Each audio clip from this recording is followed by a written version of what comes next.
So, hello and welcome to another episode of the Turn 5 podcast with myself and Ben. This week we are going over the 2026 Zandvoort Grand Prix of the Netherlands, the last for the foreseeable. And to round out the last one, they gave it a sprint weekend. We weren't really looking forward to that, let's be honest. But it did make it a little bit spicier. First race back after the summer break, and the teams only had an hour of testing before getting into the important sessions where positions are earned. And with changeable weather conditions as well. Ben, what did you make of the weekend as a whole? Saturday was kind of a I sleep, and it did sort of worry me for how the sprint race went to then go to the main race. It was gonna be like, fucking hell. I'm glad this track's gone. Yeah, But there was a worrying sign of another snooze fest. yeah, it was sort of like it's probably for the better that it's now gone. But I'm glad it ended well with like a decent race. Yeah, I think we said sort of something similar when Spain first started being touted as dropping off the calendar. It's like, we've been kind of bored of the same results year on year. And then the last like 3 or 4 years, it was just banger after banger. And it's just like, what's happened? Why is this now suddenly happening? If this had happened 5 years ago, we wouldn't be having this conversation of Spain's dropping off the calendar, because the viewing figures would be astronomical, because it was just a good race every year. But I feel like the same sort of thing has happened with Zandvoort. Basically, everybody that got pole position won. I know on paper this year that makes it sound a lot more boring than it was, but I mean, he earned it this year, that's for sure. But in previous years, it's definitely not really been much more different than, let's say, a lights to flag victory in Monaco. Yeah. Look, don't get me wrong, it's one of those circuits that is fun to drive, but not fun to race. Yeah, like race in the right category. Yeah. I mean, the F1 Academy really highlighted just how difficult it is to overtake around here. Yeah, but then they're like in F1 lower Academy, power I feel cars. like it struggles anyway. It's quite a weird thing. It is, yeah. With F1 Academy, because they don't have any kind of overtaking assist, be that a push to pass, a KERS, a DRS, active aero, whatever. They don't have any of that. They've just got the engine and the driver. They need something. But then again, in years gone by, so did Formula One. And yet this year, tyres seemed to be enough of an offset. Yeah, the tyres were so, especially the soft and medium. Yes. The difference between them felt like it was nothing because But going from like the medium to the hard was yeah, bad. I mean, we heard different radios of drivers complaining. Like Lewis was, they were like, "Do you want the medium?" He was like, "Well, it didn't look good on Charles." Okay, fair enough. well, But I think Ant Davidson in comms pointed out at that point that it was like, yeah, but also Lewis, you had younger tires at that point in the race. Do remember that one? And it just seemed to be like just 3 or 4 laps of tire age seemed to make a big difference if you were able to use it early enough on in the tire's life. Yeah, there's a lot of a real struggle. Yes, I mean, we saw that particularly well with McLaren. the sprint didn't go very well, did it? Let's be honest. They looked really unstable at the back of the car. It looked like there was a lot of sliding, which obviously then leads to overheating and excessive use of the tire compound, etc., etc., etc. But the break between Parc Ferme of the end of the sprint and the start of a conventional qualifying, they seem to have managed to dial it in, because we did not really see the same sorts of issues in the actual Grand Prix, and it was a worry. Yeah, it's still like the pace on the hards were obviously McLaren had but Lando had the better pace. Yes, better pace, but he's still in like the first stint on the medium. It still felt like Antonelli was stronger by only a smidge, like probably half a tenth if that. Yeah, considering the gap was about 2 seconds. Yeah, like Lando was there. He was keeping him honest. He was there to pick up any pieces if Antonelli made a mistake. Like, by no means was Antonelli just romping off into the distance, but at the same time, Lando didn't have an answer at that stage. Yeah. So it did take the change of compound and later events in the race to come to that point where Lando was able to actually mount a challenge. And Jesus Christ, he closed that gap down quick. Yeah, I didn't really expect that. Yeah. It was like 5-6 seconds, and it was done within like 4 laps. Yeah, because I was I was listening to it while I was at work, and they were just like, okay, Lando's come out of the pits and he's so many seconds behind, and you're thinking, give it 10 laps.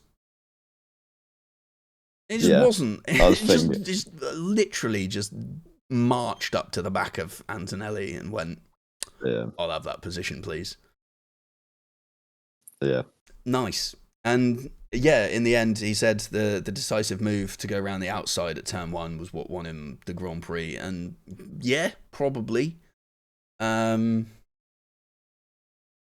the sort of, I think the other thing was the fact that Antonelli chose to pit under the VSC. Probably also helped, because that was a lot of time to try and recuperate in a short distance of time. You'd have to, for Mercedes, they had to try something. Oh god, yeah. There was they weren't winning the race without taking a chance. I expected Antonelli to like close the gap, definitely more than he did, if he did at all.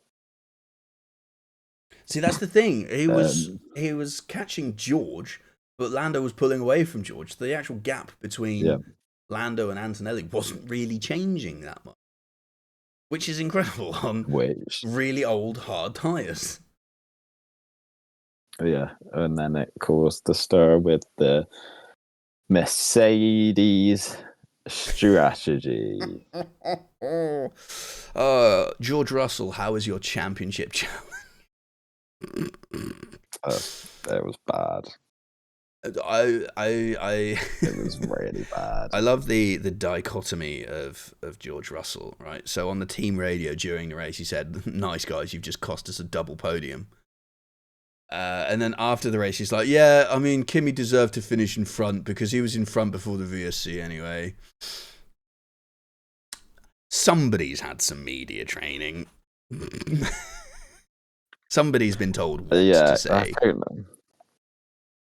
I thought George would be. I thought he had like the bottle to be a person to be like, "Nah, fuck your team orders. I'm doing what I can to win this championship," and be like, "Put your fucking foot down, mate." Even make it a challenge. On the week when Max Verstappen has re-signed with Red Bull, which we haven't talked about yet. We haven't talked about any of the news yet, which I've realised we've missed quite a few things here. Even on the week that Max Verstappen has re-signed with Red Bull to put to bed once and for all any rumours that he's going to sign for Mercedes for next year or for 2028 or whatever, you still don't have the bottle to to feel secure enough in your job to stand up against your boss. Yeah, not great for him, but hey, that's the way it goes. If he's I really wish I still had Twitter so I could see the absolute meltdown that some people were having, or well, if there was the similar amount of meltdown to Oscar the way Piastri being asked to let Lando through in Monza last year. that what Mercedes done this weekend, I think, is worse than what Piastri.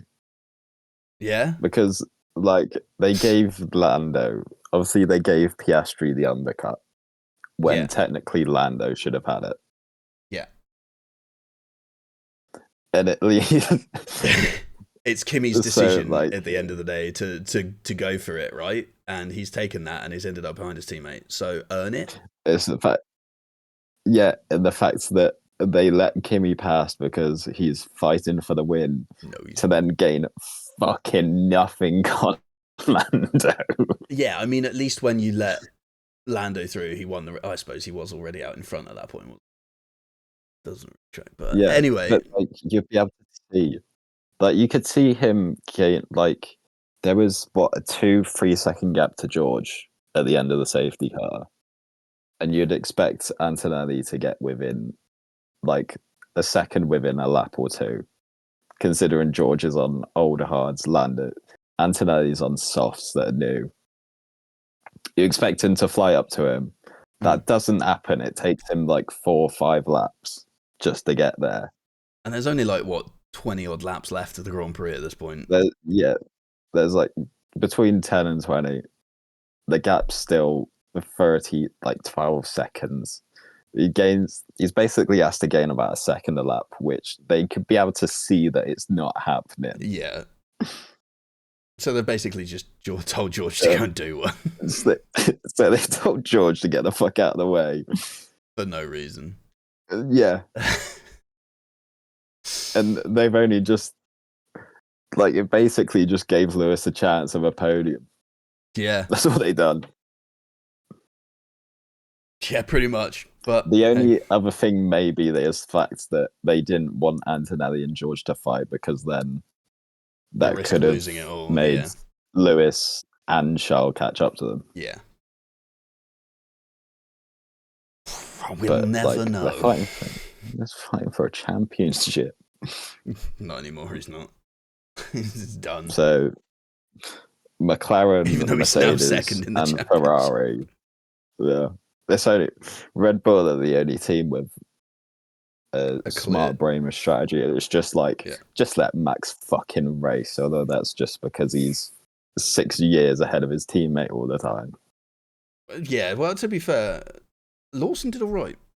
That's the other piece of news this weekend. Max Verstappen re-signed, and Isaac Hadjar has injured his wrist. So we don't actually know how long he's out for. I guess they've only done the sub for this weekend as a we really want him back for Monza sort of job. But I think they're just going to take it race by race. Yeah. It meant that Liam Lawson was re-promoted to Red Bull. And Yuki Tsunoda was drafted back in for the Racing Bulls. Which means we have, once again, a season with more drivers than the number of seats in the championship, which is always good fun.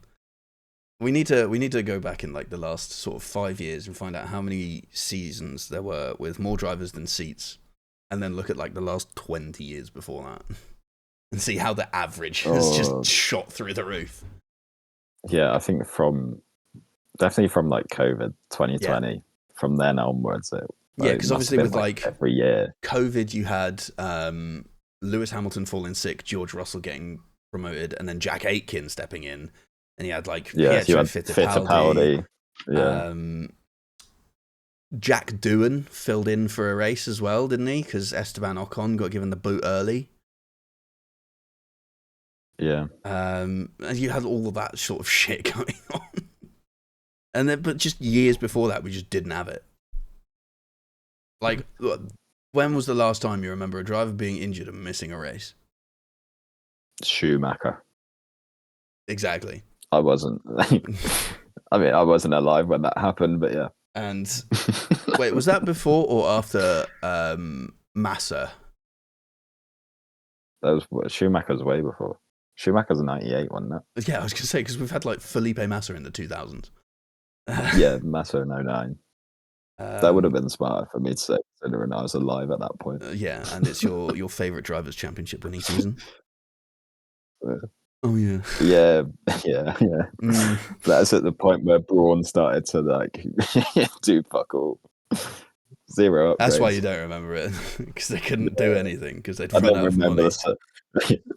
It goes blurry from like Spain to just before Brazil.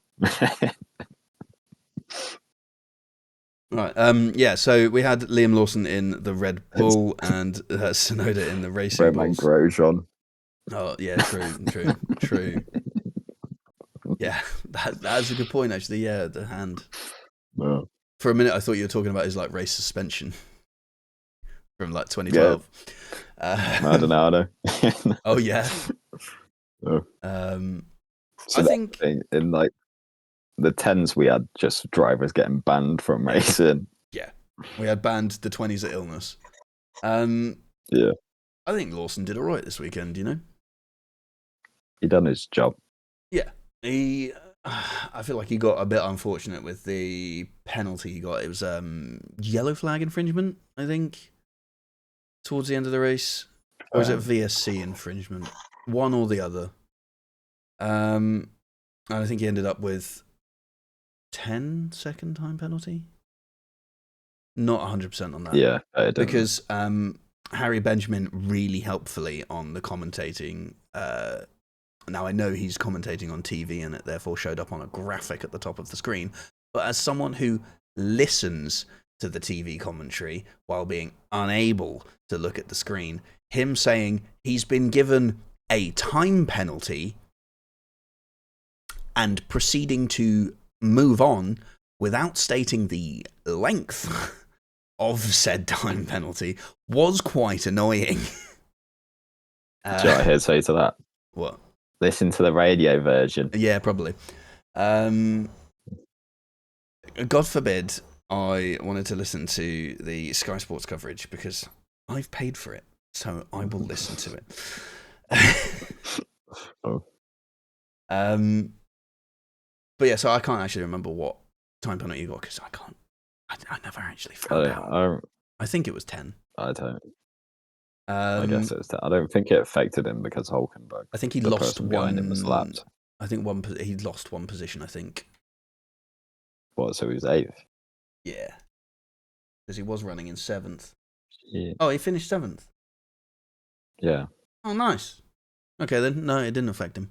Does it say? Oh yeah, here you go. Colapinto and Lawson received 10-second time penalty for failing to slow for the yellow flags. Sainz also received a 10-second time penalty for causing a collision. Twatted his teammate. Yeah, it's the only thing that gave Piastri fans life this weekend. We also had.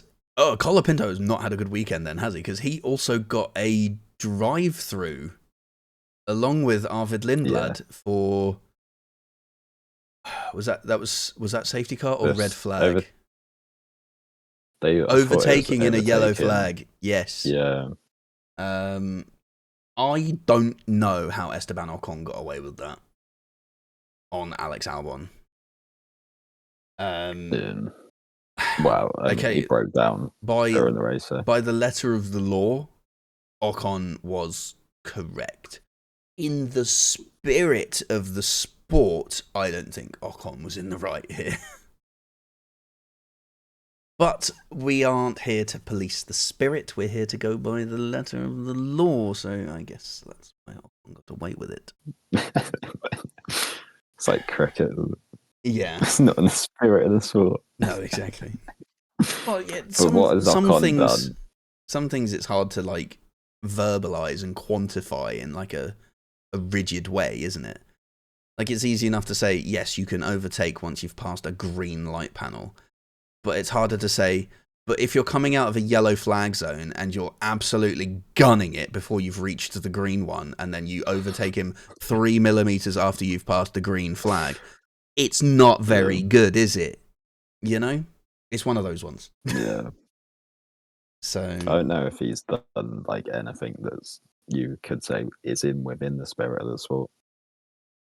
yeah, exactly. But how do you penalise that, and how do you quantify a penalty for that? Because it's very, very subjective. I'd kill his car. That's what I'd do then. Off button. Yeah.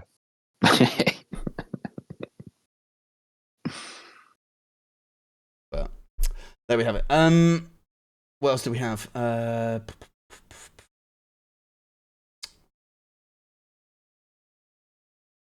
Do we do the crash or do we do AM? Crash. Crash. All right. I haven't spoke about the end of the race before the start of the race. This is true. Well, I mean, I tuned in late, so I missed all of it. All right. I tuned in, and there's a fucking red flag. This is 1F. Yeah. Max Verstappen binned it. His home Grand Prix. No. That is unlike Max. From what I've seen and the analysis I've seen. Well, I can just, from what I've watched of Max Verstappen, at least in real time, he's got a history of crashing. So. Valid. No, but from what I've seen, particularly of like drivers in and around him, was that Max was much lower in the banking than other drivers, and due to earlier rain, that section of the track hadn't quite dried out yet. And basically, gave him a bit of oversteer, and once he's tried to correct that, it's thrown him up the banking and into the wall. Reasonably heavy hit. Good to see him get out of the car and just saunter off. So I'm sure he'll be all right for Monza. He's definitely been through worse. Thanks, Lewis. Yeah. Yeah. Shout out to Gabby Bortoleto as well. Just sympathy spin. 60 around there for no reason. Sympathy spin. Hulkenberg somehow not crashing into him. Honestly, the man. How he managed, I swear it's not the first time we've seen Hulkenberg negotiate an absolute minefield of a racetrack. But yeah, fair play to him. He's what, 39, I think is Hulkenberg. I'm gonna fact check myself right now. An error has occurred. Okay. I've tried to load up Nico Hulkenberg's page. It's too old. There's an error. Yeah, I mean Fernando's like 42. Hey, yeah, but I mean, the only reactions he's needed this season is lights out. True. It doesn't actually tell you his age. It tells you his date of birth, which I have to fucking work it out. What year was he born? August 87. So yeah, he's 39. Yeah, he's had his birthday this year. So he had his birthday. That's in your calendar. 5 days ago, actually, was Nico's birthday. Happy birthday, Nico! Big shout out to my man.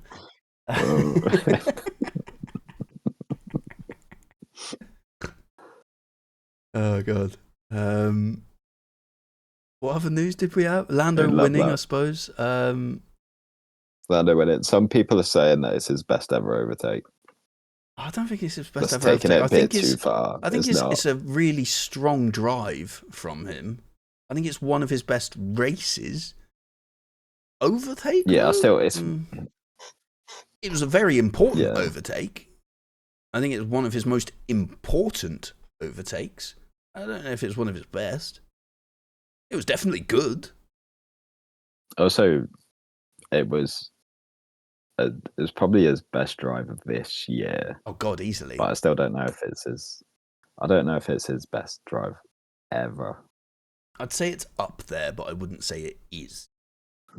Also, while we're on the topic, happy birthday, Kimi Antonelli. Because this goes out tomorrow, and tomorrow's his birthday. So nice. Playing 4D chess. Hopefully. So actually, technically, that means sorry, Nico. I said your birthday was 5 days ago. It's 6 days ago. Sorry, mate. Do you know what Misaged you by a Kimmy's day. getting for his present? Fucking engine penalty. Yeah, exactly. Do you know what that is? Top tier podcasting. That is. Charles's birthday's in October. God, I'm so good. That's the only one I actually know. I was going, why do I know this? Lando's in November. Is it? Yeah, 13th. So it is. It's the same as my brother's. Oh, okay, that makes sense. Oh, Isaac's. Actually, I tell a lie. I do know another driver. There's a driver that has a birthday the day before mine. Right. Esteban Ocon. When it's Lance Stroll in February. Let me see. Lance Stroll. No. Fuck. No, you're in the wrong season, mate. He's 29th of October. Oh, that's coming up soon. Actually. Oh, wait, no, sorry. I was going to say that's really close to Isaac Hadjar's, but Isaac Hadjar's the 28th of September. We've got Hadjar's coming up as well. When's Arvid? Oh my god, that's not confusing at all. Hilariously, right, the F1 website has updated the drivers page. They haven't added Yuki Tsunoda, but they've changed Liam Lawson to say he's at Red Bull Racing. So Red Bull Racing have 3 drivers, and Racing Bulls have 1. Lol. Anyway, Arvid Lindblad's birthday was at the start of the month, 8th of August. 2007? Yeah. What is that? He didn't get to see. Well, he could have seen Frugo's Hamilton on Glock. Or Really? is that Glock? Is that Glock? You wouldn't remember it, though. Nah. Yeah, Esteban Ocon is literally 1 day older than me. And I feel like I'm in a much better position in my life. So, you and, because like star signs and all of that jazz, you and Esteban Ocon are basically the same person. In it. But one of us is French and one isn't. And one of us is very glad about that. There's a lot of October birthdays going on here. Oh, Carlos's birthday is coming up too. Oh, next week's episode, we get to wish Carlos a happy birthday. We need to find, like, every episode every week. We need to find the fact a that it's person. someone's birthday to do, and the F1 paddock. Shout out to McLaren's 3rd wheeljack operator, Bob Smith. Yeah. On your 45th birthday. Oh my god, wait, what? Oh, wait. Happy birthday, Valtteri Bottas, for 3 days' time. This is on the 28th. We need to say one for next week. It's alright, we've got Carlos. It's fine. Oh, yeah, okay. Yeah, we're all good. You need to stop shouting at me, stop using. We need stuff for next year. It's alright, Ben, they come round again. The great thing about birthdays, they're annual. That's May. Max. End of September. Okay, we'll keep that one in the locker. Yeah, that's a day after the podcast goes live. When's PM? April. We should get like a happy birthday sound. Just hold it up.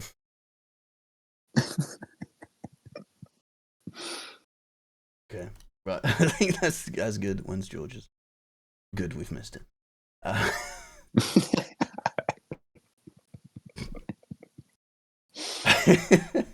Anyway, is there anything else we want to talk about? Or do we want to just get into results?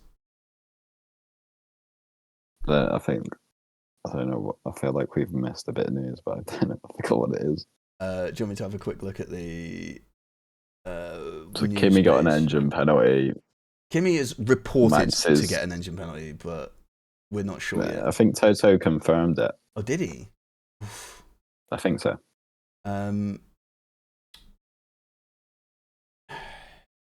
It was Max is signed with Red re-signing. Bull. Yeah. I don't. Yeah. Can we just?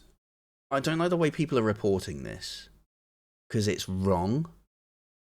That people are reporting it and saying he signed a new deal for 4 more years at Red Bull, which is accurate as of like right this second. But his existing contract took him through to 2028 anyway. So actually, he's only signed for 2 more years. Yeah. But everyone's saying 4. But and it's annoying me. Right. Realistically, if Mr. Mohammed Ben Asylum is correct and we get V8s for 31, would Max then retire the year before? I think he'd want to stick around just to try it. Exactly. Also, we've missed the biggest piece of news, which is Drive to Survive Season 9 coming next February. Oh, fucking hell.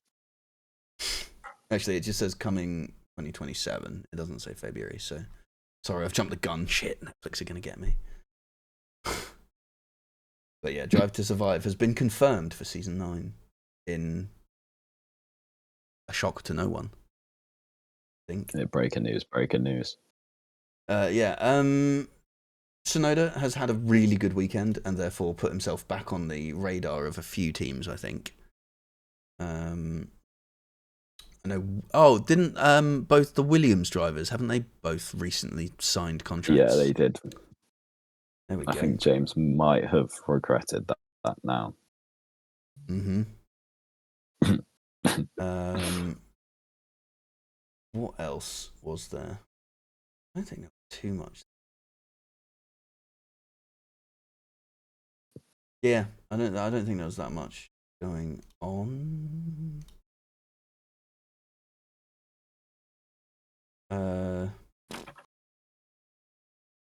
Yes.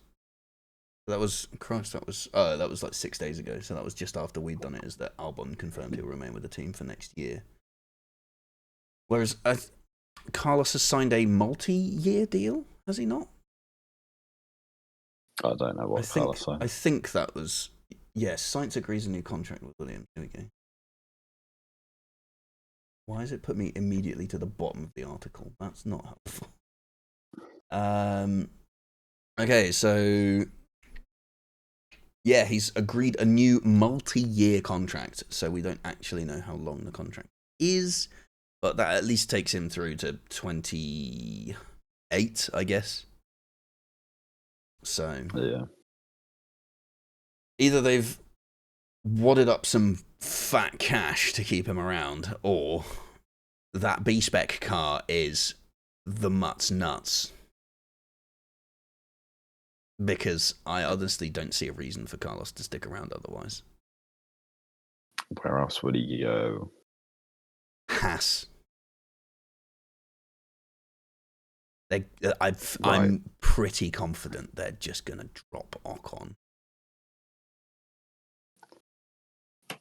In a world where the sun does shine. In what world is Haas more likely to fight for race wins and championships? True. Than Williams. True. Unless spiritual and national successor, he goes to Aston Martin and replaces Fernando Alonso. But Fernando signed a new deal, hasn't he? So Aston brought in Adrian Newey to create a godly car. Mm-hmm. And what he's done is create a car that's 2 seconds slower than fucking anyone else. They got points. They got 2 points. They're now on 3. That is 3 more than Cadillac will achieve this season. That's true. That's a guaranteed 10th in the constructors. I was about to say 9th then, and I remembered we had 11 teams now. Yeah. The only other news I've got is F1 Academy related. and it's just about the expanded test. They've got 18 drivers taking part of rookie training camp in Loughborough Uni tomorrow / today, the 25th to the 27th of August, before concluding with the on-track rookie test at Circuito de Navarra from the 9th to 11th of September. Why are they sending them to Loughborough? It's the UK sports uni, isn't it? Right, okay. It is a university that has prided itself and made its name on being a sports destination. So basically, steer clear of it. It's not fun. Anything you've heard about like university sports club culture, like multiply it by 10, and that's Loughborough. The good and the bad. So, right. But they've already announced the drivers that are selected to take part in the training camp, which does make sense, seeing as it starts tomorrow / today. So we will see. We will see. We usually get a couple of names from the rookie test crop up in the series next year, so let's bring it on. Anyway, results, I guess. After Aston Martin's successful weekend, scoring 2 points because they've brought an engine upgrade, following on from the Spec B car that they brought to Hungary. Yeah, Ben, your bold prediction. I'm going to start there. Fuck it. Aston Martin top 10. You got it. Smashed it. My bold prediction was fucked before the weekend even started. Hadjar beats Verstappen in sprint quali and sprint. No, basically. I would like to try and argue something, but it wouldn't work anyway. I was going to argue. Hang on.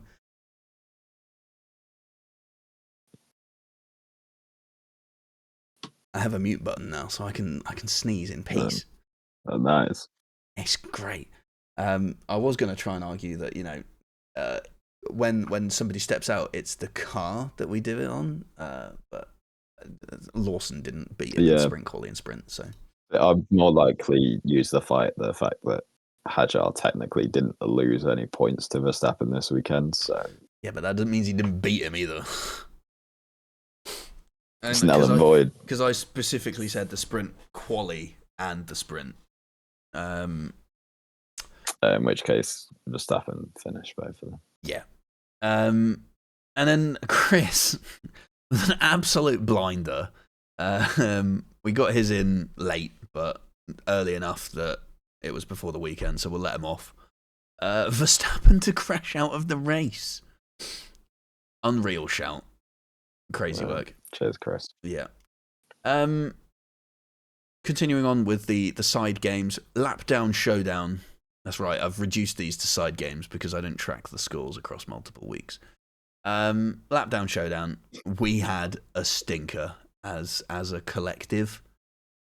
Chris got the closest, and that was purely because of the lap, and he wasn't even right on that. We all picked Cadillac drivers.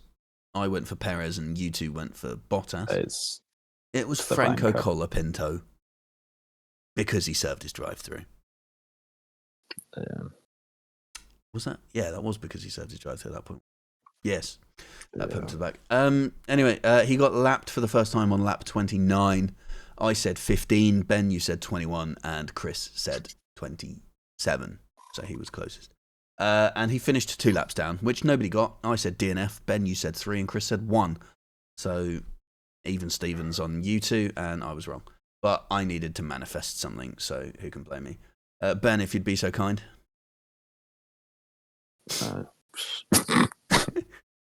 This is so graceful. Innit? Stop. I think I might have pressed the wrong one then. I'm Sergio Perez, and I drive for Cadillac F1. It's all right. That is the correct sound. Excellent news.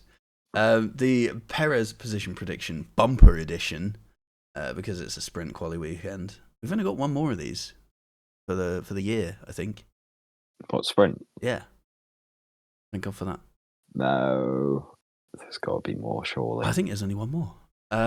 We will check that later. It was a good weekend for me. I got 2 exact matches.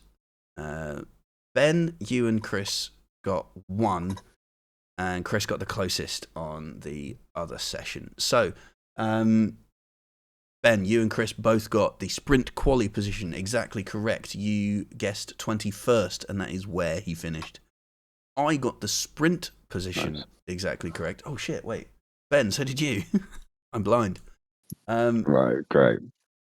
You got the sprint quali and sprint. I just got the sprint. So he was 21st, and we got that as well. Chris said 19th. But I also got regular quali correct. I said 22nd, and that is where he finished. And Chris was closest on the actual race itself. Chris said 17th. Perez actually finished 15th. So Ben, me and you joint winners this week with 2 correct positions. And that does leave us with the podium position competition points payoff. Yep. Per chance. You can't just say per chance. Not a good week for me. Ben, you won this week. Christ, you've had a good week in everything except Lapdown Showdown. I don't know the back of the grid. Yeah, that's fair. You got 8 points. Sonia finished second with 7 points. Emily finished third on 5, and myself and Chris both got 2 points. Oof. Me and Chris got our points for putting Antonelli and Norris on the podium in the wrong positions. Emily got her points for saying that Norris would get pole, putting Norris on the podium in the right position, and putting Antonelli on the podium in the wrong position.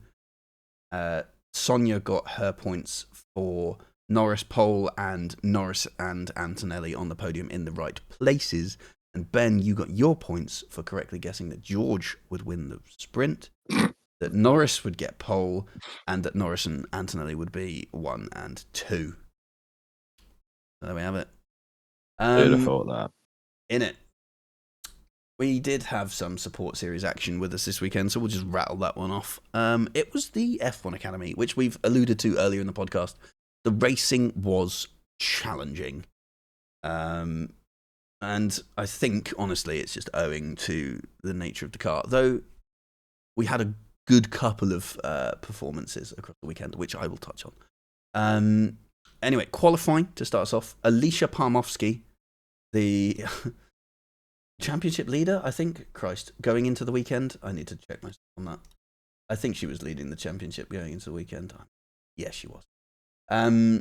She put it on pole. Alba Larson on the front row with her, and Natalia Granada in third. Now, the reverse grid race would be 8th place. I'm sorry, just reminding myself. It's been the summer break. It's been a while. 8th place was Peyton Westcott, the Mercedes-backed driver. So she took reverse grid pole. The reverse grid race, Westcott won. Alba Larson managed to climb up to second. Nina Gaidman finished in third on the reverse grid race at her home race. And the Lego-backed driver, Esme Kosterman, who had a special one-off livery on the Lego car with the Lego Tulip Botanicals on the side, got her career best finish in the F1 Academy of 4th place. So that was good. Also, home race shenanigans. So, good stuff. The feature race, Alicia Parmovsky won. Alba Larson finished second.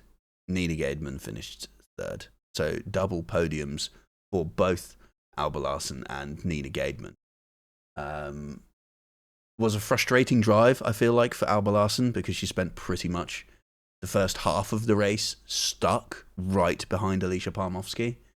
And then tyres cooked, I think, at that point, because she just started to drop off a little bit. Like she set her fastest lap on lap 7, and Parmovsky set hers on lap 12.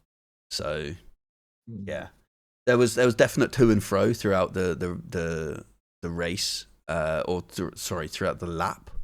Alba Larsen was definitely quicker through sectors 3 and then into sector 1, but Parmovsky had it through the tighter section of sector 2. It looked like Larsen was basically pushing Parmovsky through the banked turn of turn 3. It was ridiculous. But the team did remind Alba Larsen that she did score the most points over the course of the weekend. So she had the most successful weekend, even if she didn't hit the top step of the podium yet. It still eludes her. I don't think it'll be for too much longer, though. It's her second season in F1 Academy, so this will be her last, I think. If it is her second season, it has to be her last, due to regulations. You can only do 2 seasons in F1 Academy. She's got a bit of a mountain to climb if she wants to win the championship. I don't think she's going to be able to do it, I'll be honest. Alba Larsen is in 4th now on 50 points. Nina Gademan is in 3rd on 71. Emma Felbermeyer. Is it Emma? I think it's Emma. I'm now doubting myself. It is Emma. Emma Felbermeyer is in 2nd on 88 points. And Alicia Parmovsky is in 1st on 136. Yeah. The next time F1 Academy joins us is in Austin at the back end of October, and there are 3 rounds. Owing to the fact that we had the Saudi Arabian round cancelled, they added 1 round in Montreal. They've added the other one to Austin. So we will have 3 F1 Academy races, which they've aptly named the opening race, and then it's reverse grid race, and then feature race. They're really imaginative on the naming. We are back next week to give you predictions ahead of the Italian Grand Prix, and to definitely confirm or not whether or not Antonelli's taking an engine penalty. Happy birthday.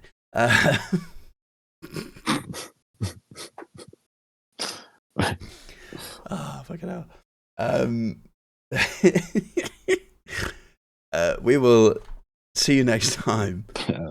Until then, shout out more birthdays. Yeah. Let us know when your birthday is, and we'll give you a shout on the podcast. And let us know where you're from as well. Until next time. What's your age? Where'd you come from? What is this? Like a fucking calling in? What's your age? Where you come from? What do you want to ask the host? Anyway, we will see you all next time. Thank you for listening and or watching, and goodbye. Right.